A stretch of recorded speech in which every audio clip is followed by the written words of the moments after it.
Bonjour, comment faire pour intégrer dans Excel des données qui sont dans un PDF? Alors vous pouvez voir à l'écran un joli fichier PDF qui est mal formaté, mais bon, c'est comme ça, c'est pas toujours bien.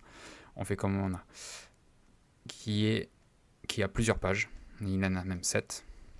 On peut voir qu'on a tout le tableau ici. Alors je vais dans un fichier Excel, il est tout neuf, tout vierge, j'ai rien dedans. Je vais utiliser mon meilleur ami qui est Power Query pour récupérer ces données depuis un PDF. Donc je vais dans Données, obtenir des données à partir d'un fichier PDF. Et là, je l'ai déjà ici dans mon bureau. Je le sélectionne. Importer. Qu'est-ce qui se passe? Eh bien, j'ai Power Query qui est en train de prendre le PDF et de le lire. Donc voilà, il me dit qu'il y a 7 tableaux, il y a 7 pages. Comment faire pour ça? Je lui dis, je vais sélectionner plusieurs éléments et je vais utiliser ces 7 tableaux. Je fais transformer les données. J'utilise ça pourquoi? Pour pouvoir manipuler les données, pour pouvoir les intégrer comme il faut, sinon ça sera mal mis. Donc je vois que j'ai mon groupe A qui marche bien, qui est ici, avec mon premier tableau, mon tableau 2, avec mon groupe B qui est aussi au début, qui marche bien, groupe C, etc. Mais par contre on voit que les en-têtes ne sont pas les mêmes. Donc j'ai en tête, j'ai groupe, name, item, etc., etc., commande qui ne marche pas. Bien, qu'est-ce que je vais faire? Ici, quand j'arrive au dernier, parce que je sais, on a à chaque fois 4 colonnes. Ici, on n'en a que 3. Pourquoi? Parce qu'il y a la première colonne de groupe qui n'est pas là. Bien, on peut résoudre ce problème tout simplement en allant ici, en changeant. Ici, je sais que c'est ma colonne 4. Je double-clique sur l'entête. Ici, je sais que c'est ma colonne 3.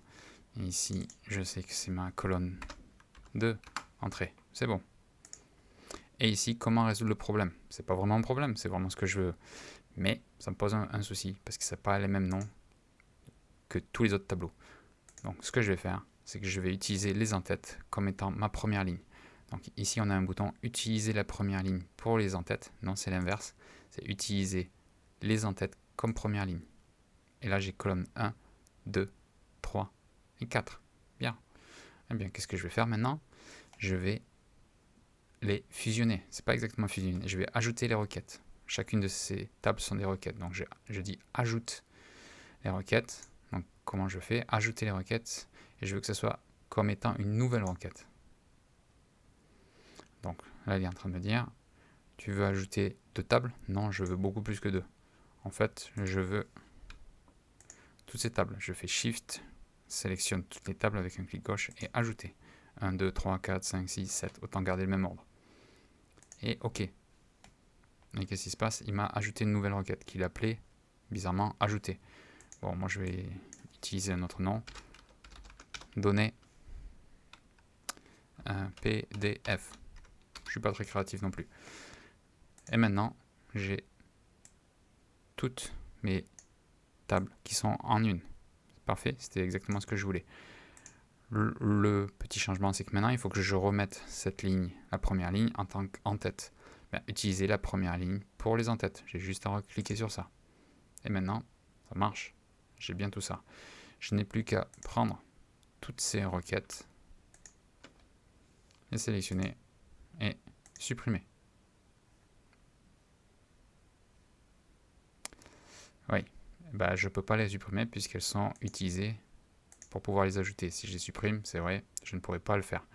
Donc vous pouvez voir qu'il faut quand même que vous gardiez vos requêtes qui vous permettent de construire votre dernière table. Bien. Autre chose, c'est que là j'ai groupe A, mais après j'ai plus rien, plus rien, plus rien, plus rien. J'ai même un vide. Et là j'ai groupe B, et puis etc. Bon, il faut pallier à ça. Je fais un clic droit sur l'entête, pardon. Et là je dis remplir. Et je vais remplir vers le bas. Qu'est-ce que ça veut dire remplir vers le bas? C'était simplement copier la valeur qu'il trouve au-dessus vers le bas jusqu'à ce qu'il trouve une autre valeur. Donc, vers le bas. Donc c'est bien groupe A, groupe A, groupe A. Et là, bizarrement, il trouve que ça c'était vide, donc il n'a pas copié. C'est marrant. Groupe C. Bien là, on peut voir des petits soucis qu'il y a ici. Bien, c'est pas grave. On pourra toujours les reprendre parce qu'on sait que ça va continuer vers le bas. Groupe F qui était vide. Bien.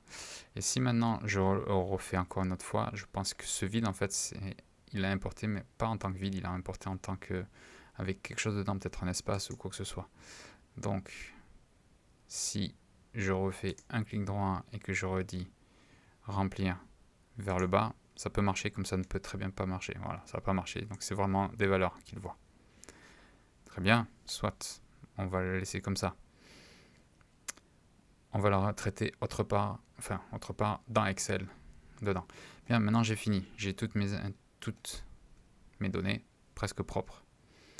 Alors, le problème c'est que si j'importe tout ça, ça va être un bazar monstre. Donc ce que je vais faire, c'est que je vais fermer et charger dans. Là, ce que je vais dire, c'est que je vais dire ne créer que la connexion et rien d'autre. Donc là, il va importer toutes les requêtes. Et on voit qu'il y a toutes les tables qui sont ici. Maintenant, pour celui-là, je viens ici, je fais un clic droit, et là, je viens sélectionner charger dans. Pour celui-là, je veux le changer. Ne créer que la connexion. Non, pas du tout. Je ne veux pas créer que la connexion. Je veux créer, en fait, je pourrais très bien créer le tableau. Et là, j'aurai toutes les données comme c'est. Ou bien, je peux directement créer le tableau croisé dynamique. Mais comme on a vu qu'il y avait un petit souci, on va aller dans le tableau. Et on va le charger dans Excel, ici. Très bien.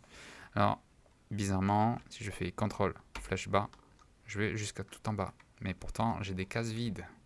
Et que sont ces cases vides ici? Bien, comme on a dit, c'était des caractères qu'on ne voit pas. Donc, tout simplement, ce que je fais, c'est que j'écrase violemment ça. Qu'est-ce que j'ai d'autre? J'ai le groupe C qui ne se voit pas. Et donc, je peux le faire. Il faut que j'aille vers le bas à chaque fois. Donc, c'est E ici. Alors, c'est un petit peu fastidieux. Parce que normalement, il aurait dû le faire. Mais des fois, c'est les aléas du direct, comme on dit.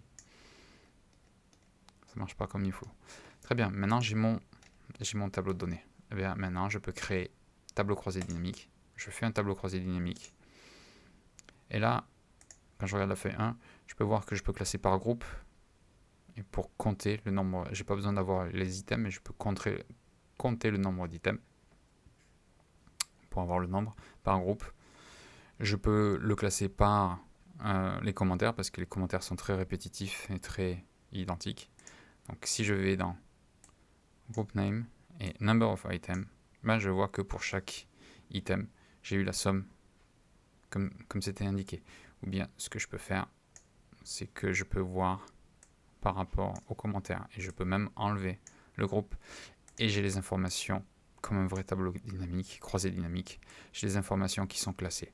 Alors j'aime bien moi classer. Il l'a fait presque comme il faut. J'aime bien classer. Option tri supplémentaire descendant par rapport au nombre. Donc, comme ça me permet vraiment d'avoir des informations qui sont en ordre d'importance. Donc plus j'en ai, plus c'est en haut, moins il y en a, plus c'est vers le bas. Et ça me permet d'aider pour un graphique. Si je veux mettre après ensuite insertion et graphique, ben on peut faire comme ça. Ouais, c'est pas très visible. Comme ceci. Bon, c'est à l'envers, mais c'est presque ça. Je peux très bien le faire. OK. Et j'enlève avec un clic droit, masquer tous les boutons. Je supprime le total, c'est pas la peine. Et l'échelle ici, je fais CTRL 1. Abscisse en ordre inverse. Ça me permet d'avoir ceci. Et juste ça, au lieu que ce soit 180, je préfère mettre à 50. Ça me permet d'avoir quelque chose de un peu mieux. Et voilà, on a à partir d'un fichier PDF qui n'était pas forcément super bien. Donc vous pouvez voir, même j'ai un petit peu galéré par rapport à ça. Bien. On a pu, avec quelques clics, l'intégrer dans Excel sans avoir à le copier, coller ou se les taper une par une. Et même avoir un tableau croisé dynamique qui résume totalement cette page en quelques lignes, en une dizaine de lignes. Donc voilà. Merci.